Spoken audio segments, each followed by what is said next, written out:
It's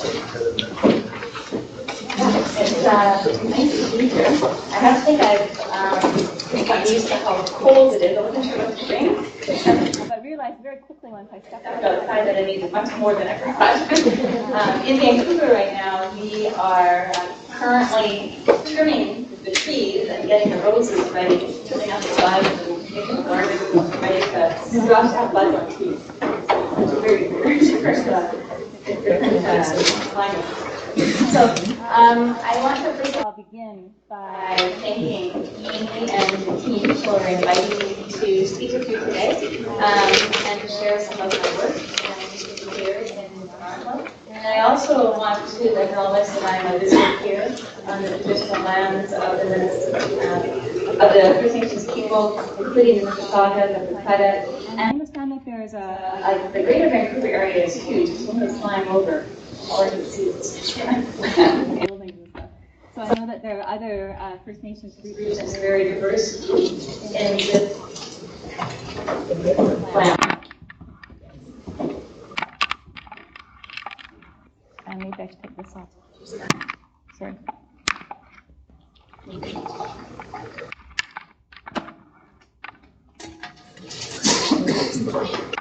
So I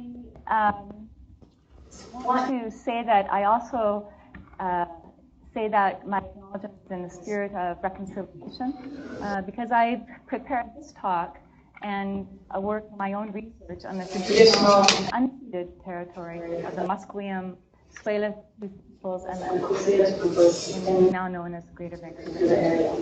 And thinking about how this reconciliation is a reminder that we are all in relation and we're all accountable for being in relation. So I grew up in Kootenay territory, which is in the south central of British Columbia. Anybody been in that area? Very small community, less than 3,000 people.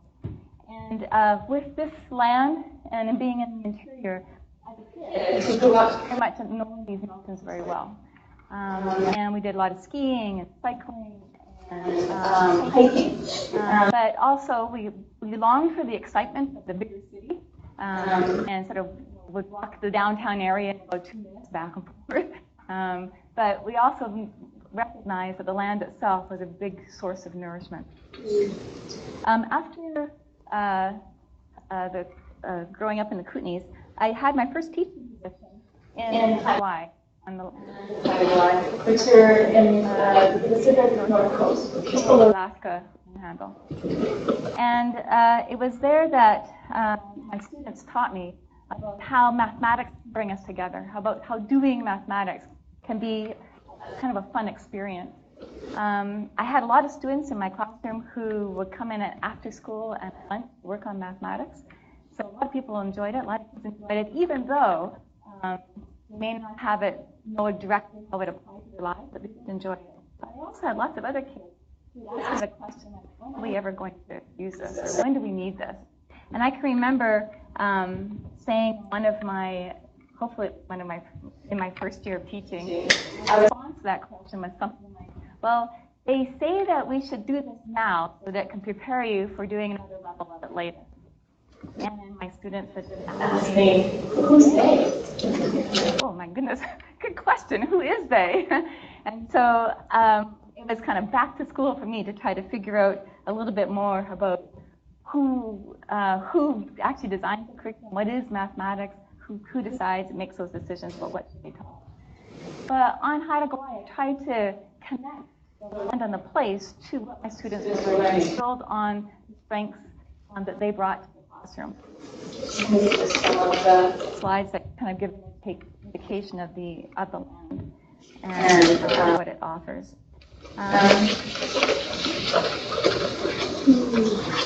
I think that what I wanted to do there was try to think about, and I think that that's probably where I started my thinking about how to connect mathematics, community, and culture, and how to bring students outside on the land to think more about mathematics beyond the textbook. And I think this is more than trying to find a relevant context for mathematics. So the question then becomes, how can we deepen our own understanding of mathematics within communities like Hawaii that are often, especially rural and indigenous communities, that are often marginalized from resources, expertise, and so thinking about what issues matter then leads us to think about more kind of global perspectives. I wanted to show you a little bit about what it looks like in Vancouver right now and UBC. And I wanted to also share about my pre-service teachers that I teach now. Many of them have a real fear of teaching mathematics, and many of them were emotionally scarred from it. I had a student in the beginning of the term in September actually say to me, if I could pay somebody to teach mathematics for me, I would. So it's now our job as educators to think about how do we do that? How do we think about helping our pre-service teachers who will be our future teachers on all levels about the experiences of mathematics? And so that's where I'm thinking more about what communities might offer in trying to deepen our understanding of that connection between So if we start on kind of thinking about some global kinds of issues and ways of where we might look for places to deepen our understanding of mathematics and the connection between the land and community, we can start with this. So in the fall of 2018, the Intergovernmental Panel on Climate Change came up with a report, kind of a preliminary report, where the United Nations charged them with the task of investigating to what extent and what would the consequences be of a 1.5 degree increase in global mean temperatures around the world compared to pre-industrial levels. And also what would be the consequences of a 2 degree increase compared to pre-industrial levels. So the report that came out said that we are currently at a 1 degree increase in global temperature. And that 1.5 degree increase, 70 to 90% of the world's coral reefs would vanish. If the temperature increased to 2 degrees, then almost all of the world's coral would vanish. And the effects of this kind of climate change we see around the world. In last year, we had huge storms that affected both the southern U.S. and Southeast Asia, devastating homes and lives. We've had forest fires in the Arctic. Here's a picture of a fire in northern Sweden. We've had drought, severe drought, and this in Cape Town, where there was a shortage of water for many months. And we've had a record number of people who have been displaced from their homes. The United Nations Higher Commission for Refugees reported a record high of 68.5 million people who have been displaced. That includes internally as well as people who have been displaced from the country.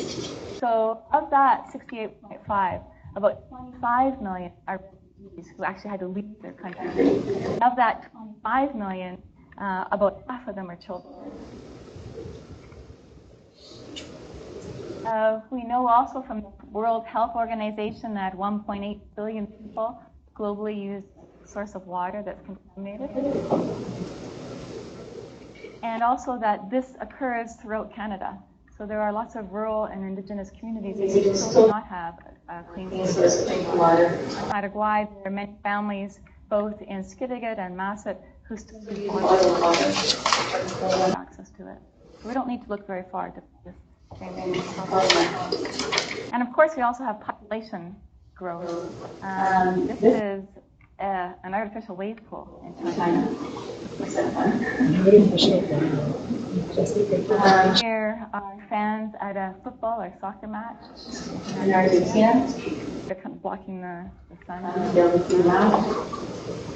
And here we have a number of displaced people in a camp in the eastern Congo.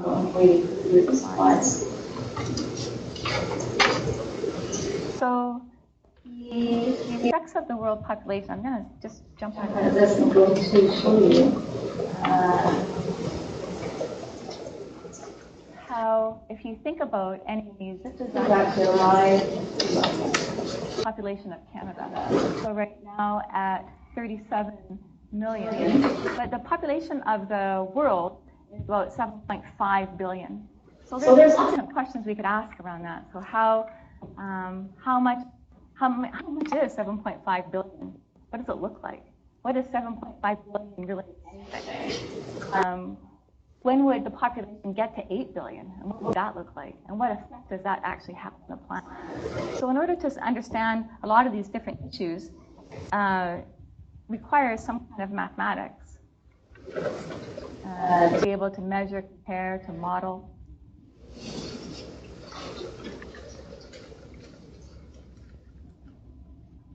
And so in 2015, the Sustainable Development Goals were developed by the UN, with the goal of 2030 being the year that the effects of those various issues that I just mentioned would be eradicated. So in 2030, we work towards having no poverty, that nobody is hungry, that people around the world have access to quality education, and that we address climate change. So thinking about how we might go about doing that requires, in many ways, a different relationship with the land and the place. A relationship that isn't only thinking about the land and the waterways and the oceans as a resource for human consumption and human use. A different way of thinking about, rather than dominating, being in relation. So if we continue on that path of dominating, we're going to have this kind of, and manufacturing our landscapes, which is beautiful book by Edward Buckinski, who photographs some of this kind of destruction of the earth. There's a pile of tires. This is an open pit mine. So you can see what we choose to do from this very dominant post-industrial age era perspective to our landscape. So what do we need? What kind of skills do we need to be able to think more about how to address these issues? So let's try a little activity that will probably take about 10 minutes. We may not all get it done in time, but it does help us think about some things that we might need to be able to work on some of these bigger issues. So Joyce is going to help us hand out little cards. So you need to work and find a group of 4. Okay? So you need to look around, connect with 4 people. From a pack of 4 sheets. So just keep it for a second. Get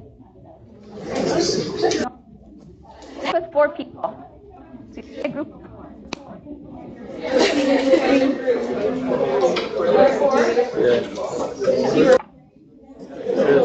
Right. At the front there. Beginning I've heard.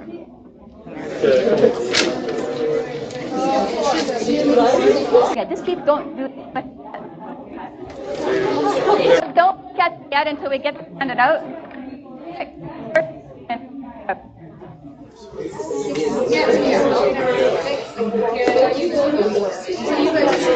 Where are your numbers at?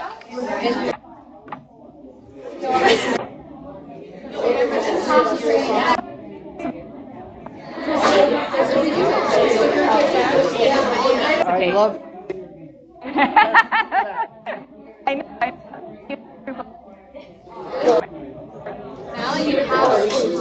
You have to grab somebody else to be a person.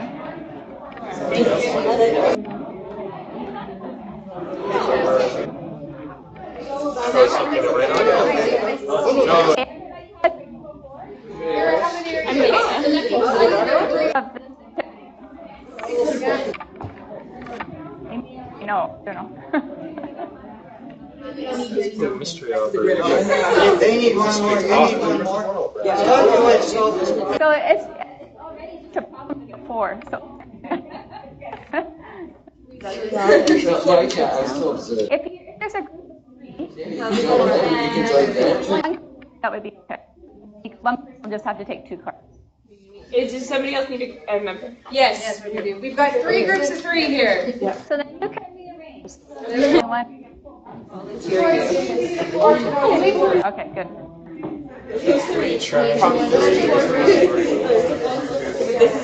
Okay, so some of you already made notes. Does anybody know what to do? Okay, good. So in that little pack of 4 that you have, there's 1 for each person. Before you distribute it, just let me explain what you want to do. So each person will get 1 of those cards. Each card, okay, and each of you has a clue to help you solve the problem. Okay? So you're going to distribute them. You're going to figure out a group how to solve the problem. Now the rule is that you cannot show your card to anybody else. You cannot show your card to anybody else. This is what I've got. You have to use other means to be able to communicate, like part of the puzzle you have in order to solve it. Okay. So let's see where we can go with it in 5 minutes.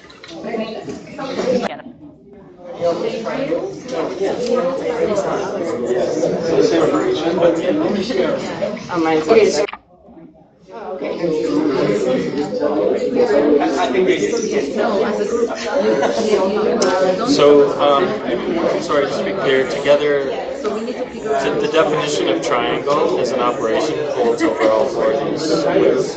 Okay, just I think so, is that right?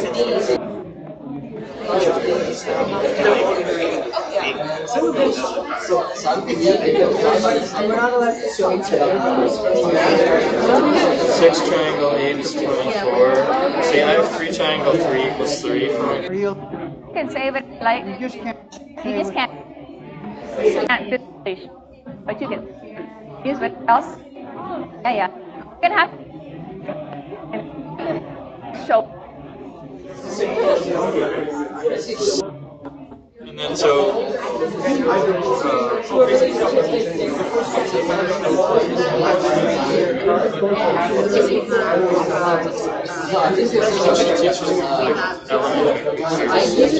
assuming the mystery operator? Yeah. Say, show card. Yeah, you can. So you're saying it. Yeah. So they're going to orally, like you might have. Oh.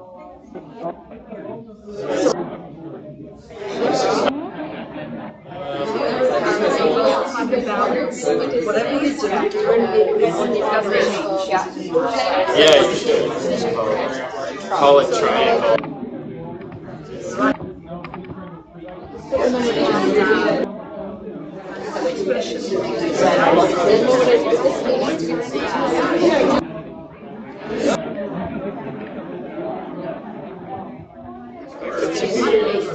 Reflex where it may actually be quite simplistic. The opposite can also be true.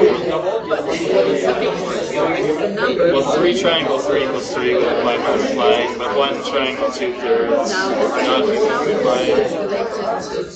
Sorry, 1 triangle 2/3 equals 2. So, if I'm thinking of the basic operations,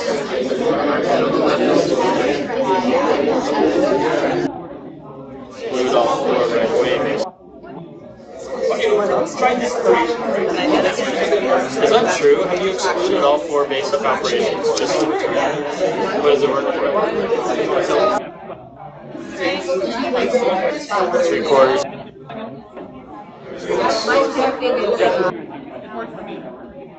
But it would be the same. You should take that.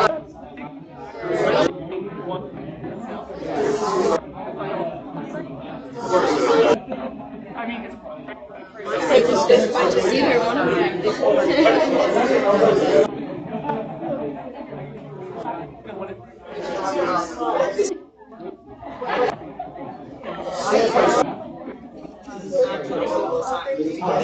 Four times 12?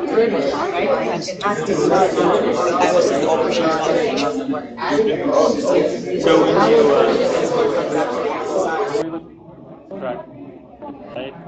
more obscure operations. And even kind of Operator. yeah. Is it more? Yeah.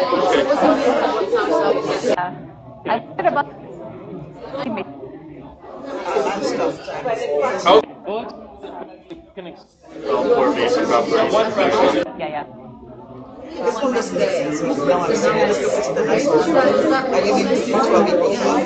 Hi. How are you? Solving.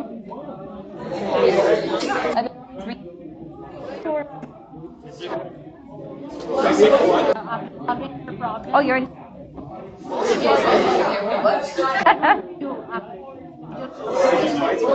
Oh no, has a yeah that you're together. There's only group. You have a so you have to figure out how to work. Yeah. You cannot share our problem. You can't do it, but you can talk about it. Okay. Yeah, yeah. Okay.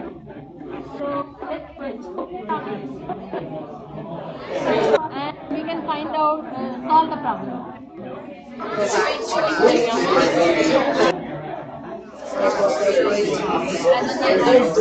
And then also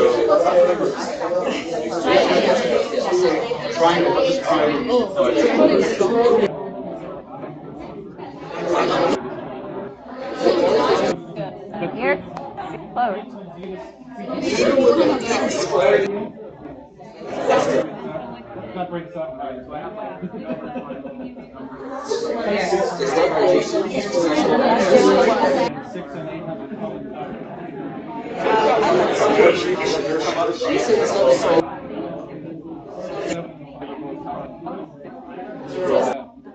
Oh, no. I wrote down something he has.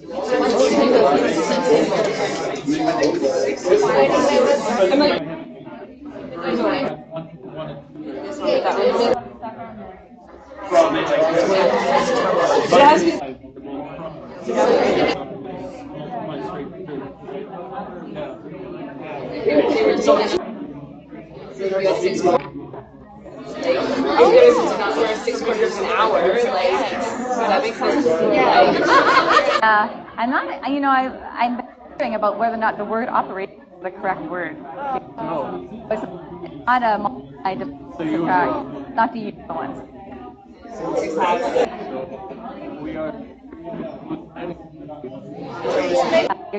Think about that.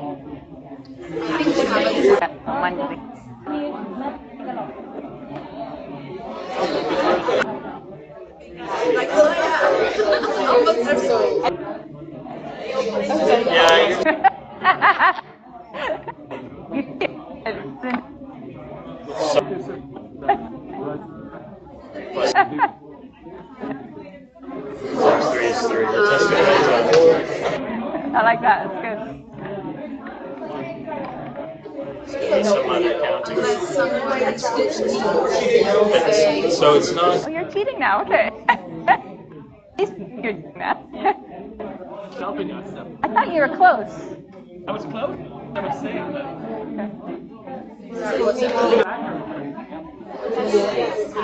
Yeah, I'm not. So what about your factor?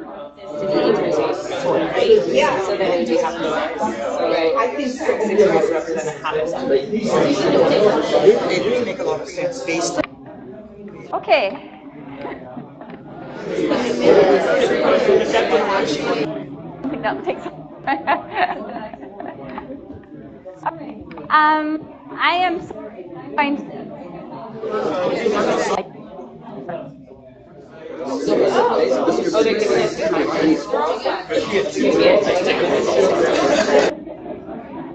Cynthia, what do you have for us next? Yeah, exactly. Oh, like this? Your slander. Google. Abe. It's crazy. I don't understand the time. Don't worry. There will be time at lunch to figure out your problem. So you need to have lunch with the same 4 people. So make sure you get. Okay. Okay, I know this is a good problem because you're not listening to me now. What I wanted to illustrate this problem isn't necessarily connected to or an application, but it's an interesting concept to work together, and it got you working together in the sense that you needed each other to solve it. So I tried this particular one, but one like it, with a group of teachers. And there was 3 teachers working together, and they couldn't figure it out. So they finally asked their 4th member of the team what clue he had. And once he gave a couple of times to intervene in the conversation, they were listening to him. And finally, when they did listen, they figured out the problem. And they said, oh my gosh, why didn't you tell us that before? And he had been trying to, but no one was listening to him. So the idea of coming together to solve a problem like this, where you might have just a bit of knowledge, nobody knows all of it, means that you need to listen, you need to figure out how to communicate, and obviously you can control structure on how you want to do that with kids. I tried also a couple of days ago with a group of kids on campus called the Transition School, and they're young, like 14 years old, doing their high school years. They 11 and 12 and next year going to university. I think university. So they do high school and university together. I tried some activity. They got it in 7 or 8 minutes. Surprisingly, you know, I think there's one who got it, and all the others had really good ears.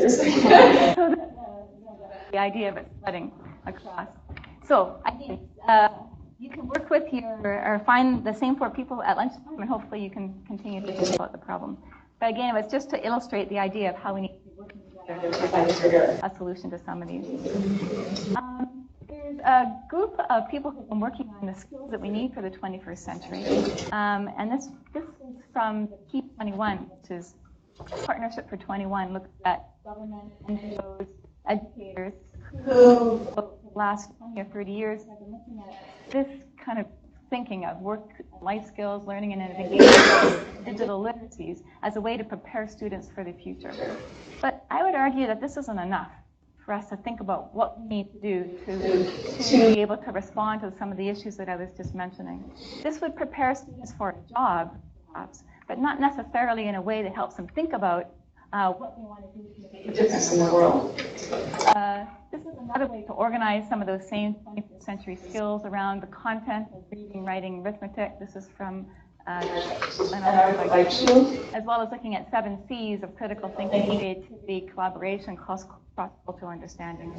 Some of the like the activity that we just tried kind of gets that thinking about some of these things. Paulo Freire provides another perspective. He's a Brazilian educational philosopher who talks about, he has passed away now, who talks about reading and writing the word and the world and working with literacy and Brazilian peasants. And he developed a way of thinking about reading and writing the word and the world at the same time. And Eric Gutstein took that idea and tried to think about what does that mean to look at it with mathematics. So how could we read the world with mathematics? Meaning, how could we understand and interpret the world with mathematics? How can we write the world? I guess you could use write, you could use write both ways with a W as well as with a R. But the idea of writing as transforming, how can we make a difference in the world with mathematics, and what role might mathematics play?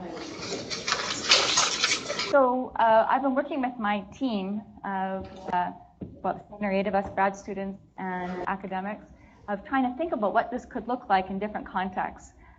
In Vancouver, we've been playing with population density and affordable housing in Vancouver, as you know, is probably the same in Toronto. Hong Kong, Sydney, and Vancouver are all some of the major cities that are experiencing this affordability issue. So looking at whether or not a young person, like a university student, will eventually be able to afford a home in Vancouver could be an interesting problem and context for them to explore.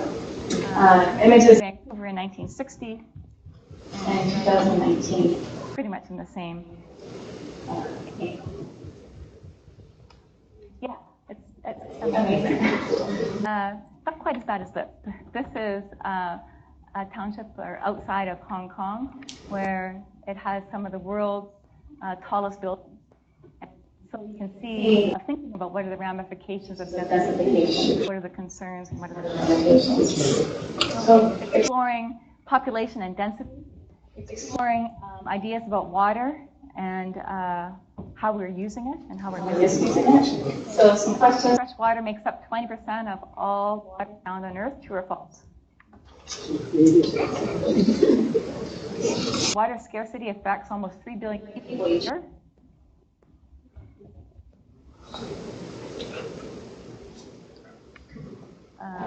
Why am I? It's showing, but not there. Okay. The next question was, bottled water is safer and better regulated than tap water? False. And then the average Canadian uses 275 liters of water daily. True. But for some reason, I'm not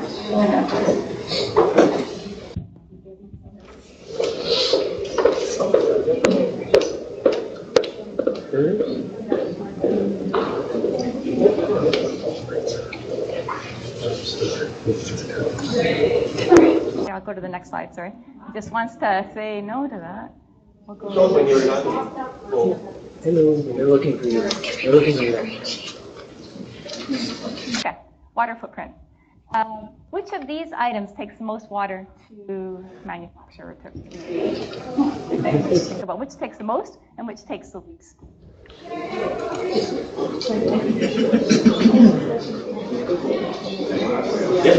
Okay, got something? So a couple, a coffee cup less than obviously a piece of chocolate. And I mean, you could look at how would you actually calculate that? Is this a way to compare it? Should we compare it in this particular way? So there's lots of mathematics to think about how we're using water and whether or not this is an way to do that. We're working with giving students water facts like this and just asking our pre-service teachers to create their own mathematical problems for use with students in their schools. So creating like fact sheets like this. And then we're also working with food waste. So this is a good-looking strawberry. But it's a kind of different-looking strawberry because it's got two kind of growing together and pulling out. So some people would not buy this because it doesn't look pretty. So there was a campaign done by Intermarchés in France that looked at photographing beautifully what they called ugly food as a way to get people interested in just buying the food even though it doesn't look like they'd expect. So there's a lot of food that's wasted from the farm to the grocery store because people won't buy it. So kind of thinking more about how do we waste food, how do we use it. In Vancouver, over 50% of food waste is avoidable because much of it goes into composting or to the garbage. If you put lettuce in the garbage, it takes 25 years for that lettuce to decompose compared to putting it in the compost. This was calculated with 500 homes in Vancouver who for like a week or so just kept track of how they disposed of their food. If they bought too much and couldn't use it, it was just disposed of, both liquid and solid foods. This is from a movie called Just Eat It, where a couple in Vancouver tried for a whole year just to buy food, not buy food, just eat food that was discarded. So they went to the dumpsters for food that had been past the due date or the expire date. And this is from a section of their movie where they talked about bananas not needing to have these particular characteristics in order for it to be sold in the grocery store. So a banana that didn't have that, or all of this. So all of this kind of food is wasted. So trying to help our students then think about what can we do about that, and what role might mathematics play in helping us get a better understanding of the issue as well as how we might be able to respond to it. So again, providing our students with these fact sheets and then thinking about food security and food waste. So a question that I'm exploring then is, what is it that communities would want in order to think about some of these bigger issues, more particular to the community itself? So in Haida Gwaii, where again I'm spending a lot of my time and my work, I have also examples of another community that's very different, but I won't show them today. But if you're interested in talking about it, I'd love to. Working in northeast Kenya in another community, which is a refugee camp, which has very different issues, community issues that I think are interesting places for mathematics. So in talking to communities in Haida Gwaii, in terms of what matters and what issues could be a place to explore some interesting mathematics, elders, community members, teachers, and some students are telling us that they want to have communities that are healthy, emotionally healthy and physically healthy, where students can grow up in the community and grow up in ways that all children in the community matter. These are from Orange Shirt Day. We have Orange Shirt Day here, which recognizes residential schools. So these are drawings that kids have done at one of the schools on Haida Gwaii, talking about every child matters and is unique. Where everyone on Haida Gwaii, especially young women and girls, and are able to move around the islands as well as outside the islands without fear. These are red dresses that are hung once a year to increase awareness of all of the missing and murdered Indigenous women and girls in British Columbia. Where on Haida Gwaii, the schools recognize and respect and seek to try to incorporate Haida language and culture. And where, as Elder Diane Brown talks about, where she's raised in the southern part of the island, that even the ocean is your relative. So if you were to treat the ocean and the land and the planet as your relative, how would that change your relationship to thinking about how we use it? To where learning a curriculum that is also of here on Haida Gwaii as well as out there, to be able to think about, as Sarah Florence Davidson has in a book that has just come out called Pedagogy, and a doctoral student at UBC, and her father, who is an international Haida artist, who's working around, write about how curriculum should involve curiosity, should draw upon community strengths, should focus on relationships, history, and story. And where youth have opportunities to work and to contribute both in the community and outside. And then finally, where Haida ethics and values guide the harvesting of the land, the use of the land, so that there's respect, responsibility, interconnectedness, balance, and reciprocity. So that when the saying is that when the tide goes out, the table is set, and that we can reap and be able to use benefits around us for the grandchildren and and then also we're Ina Wadlahan, which means everything is connected. People are being able to work together to support individuals, families, communities, and nations. So what would that look like on Haida Gwaii? So we're working with artists like Red Davidson, who's Robert Davidson's brother, and thinking about some of the mathematics and coding. Teachers have been working with their students on story work, Haida Stories, which is coming out of the festival, where a teacher had made this out of canvas, and as many kids as possible stuck themselves in it. You can see them all here. And the question was, how many kids can we get inside? As well as the reason came and tapped a few of you, and some of you came out, how many would still be inside? So these are starting kids thinking about mathematics. Teachers have developed this framework for thinking about culturally responsive education that's tied to the land and to their curriculum in terms of place, action, inquiry, relationships, and story work. And asking themselves, not every problem needs to have all of this, but it's asking themselves, to what extent does this problem connect with this place of Haida Gwaii? And can I connect it to a story that will help students build on their strengths? So we're going out onto the land, building and collecting materials to make patterns, visiting artists to talk about the work, and also to be able to think about mathematics as involved. Here is a bentwood box, made with one piece of wood, so it's actually bent. And then looking at, how is it made? If you were to use a different length of wood, what would be the volume?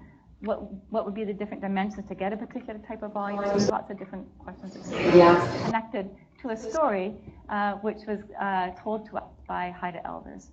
So this is a book called Kluai Wadlahan, where the story is. So each problem is introduced with a story and then has a mathematical adventure. So on Paraguay, we had recently a community forum to look at the oceans and how we might harvest and think about the sustainability of the salmon fishing. Because for many, the salmon fishing is in a bad state. So there was a lot of different discussions and conversations about why we have poor or low fish stocks, and there was a list that was made. So global warming, overpopulation, Interesting catch and release sport fishing. Anybody been to Haida Gwaii? There are thousands of people who come up in the spring to the early fall who fish up there and take millions of fish away in boxes and planes. So this sport fishing is a huge industry up there. It brings a lot to the islands, but it also takes away. I like this one, the Alaskans are the problem. But then trying to understand some of this and thinking about, what role might mathematics play. Other issues we're looking at clean drinking water, access to fresh vegetables. When I was living there, we had peppers that would come up on a barge or be flowing up, and each green pepper would be about $5 to $8, and it would have mold on it, but you would just cut the mold off and be grateful to have something like that. So being able to think about how can we make this land sustainable without having to bring diesel fuel in, for example, for heat, and be able to use maybe the wind power that's around to be able to be sustainable. So we have also had food forums to focus on thinking about what about food, how is it sustainable, and how might we connect that with Haida values.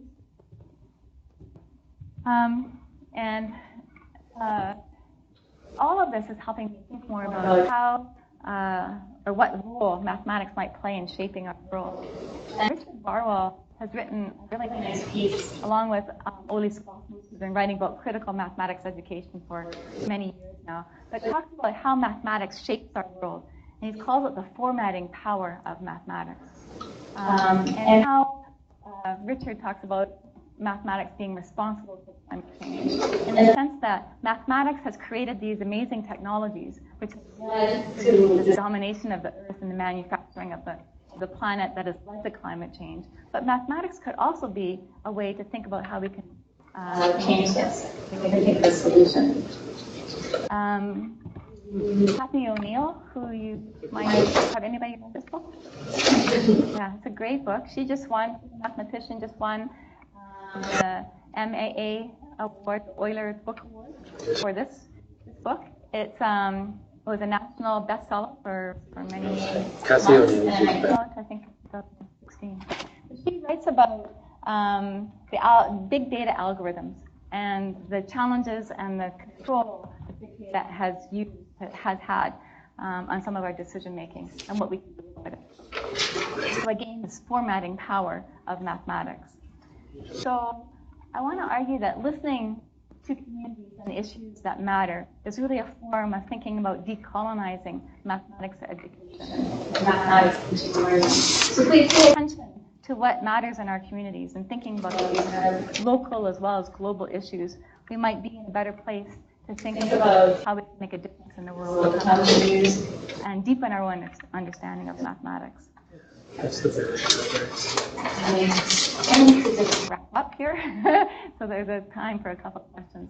But these are some places where we can go to try to help us think more about approaches to investigating and critically examining the formatting of mathematics.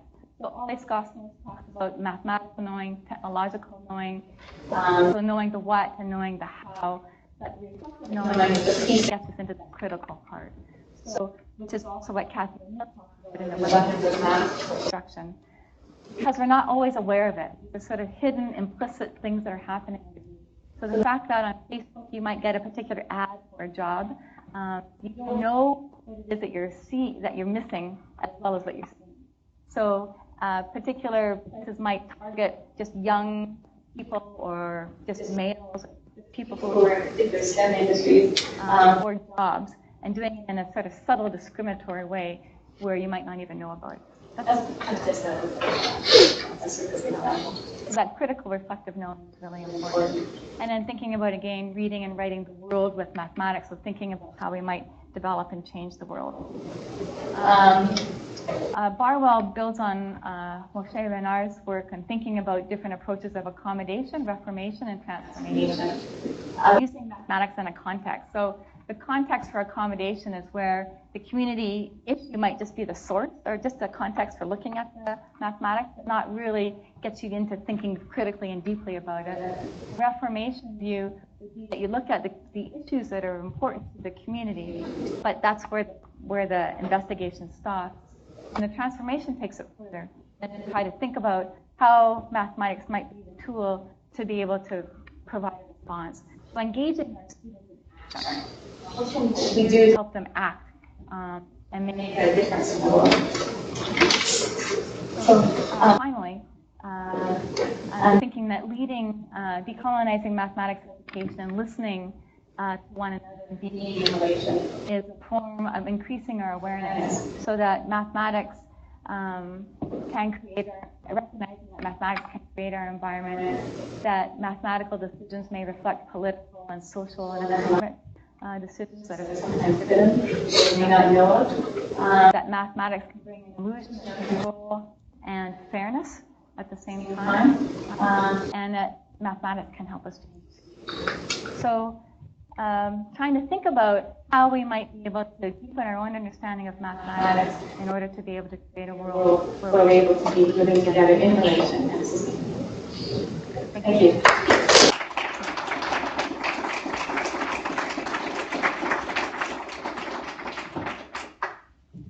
Buzz through that last part. Right? So. Questions or comments? Yeah. This is what one of it is to talk about make waste distribution. Oh. Just the idea if you use every item one extra time, just what that would add up to, and they were in a position at the time presenting, but brain, just how that would add up really quickly. And with that population density, they actually manage their trash a lot better than say Canadians. They're in it, literally. Yeah, and actually another area is the fashion industry, the fast fashion. So you look at the clothing in Walmart and other places. It's accessible to many people, but at the same time, it gets used. It's intended. In Last a year, maybe a season, So it's those decisions that we can use mathematics to help our students see how we're creating this problem, even though we might think it's far away from us. So my students are avid users of Facebook, right?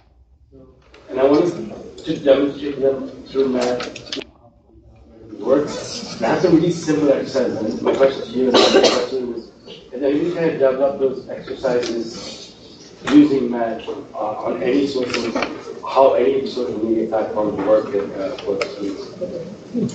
So could we hear Are you asking, have we looked at the algorithms involved? Have you developed any exercises for students that demonstrate how the algorithms work? Like what's going on? Yeah. Right? Yeah. Has anybody tried that? Did anyone experience that or have any examples of what actually is going on behind social media? Yeah, Parker? So fairly often in like a linear algebra 1 class, someone will talk about the PageRank algorithm, which is the thing that's the basis of Google's PageRank. Okay. Like a social media driven thing, like you find the stationary distribution of the web graph. So that's a thing that comes up pretty often, and that sounds really fancy, but I'm pretty sure you could pull it off with 8th graders. Like, Yeah. So PageRank is the thing you're looking for. PageRank exercises, PageRank lesson. That would be great. It'd be great to have a place where we can put some of this stuff. People, You need them, but don't call them that. call it what? Yeah, okay, yeah. That interests me in connection with what we were talking about with respect to community and how our sort of communities on social media are much more contrived because of the reality behind the scenes. Whereas the real community, you don't choose who your neighbors are, really.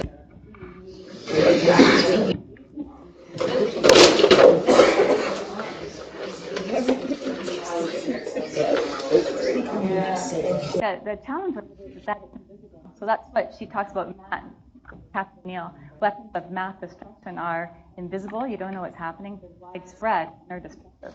And it costs you opportunity. You don't know how to measure it is another part of it. A Scientific American, which issue is it? November, I think it is, talks about the science of inequality. And a whole article on gerrymandering. I had to look that word up. What that meant. Do you know about that gerrymandering? Okay. I don't know what it was, but there's an article here on mathematicians are developing forensics to identify political maps that disenfranchise voters. So redistricting land or districts in order to be able to manipulate the vote. Yeah. That's the whole thing. So mathematics is kind of a big role in thinking about how we can address these kind of inequalities, not just socially within our how we interact, but also kind of in other areas that we may not be even thinking about.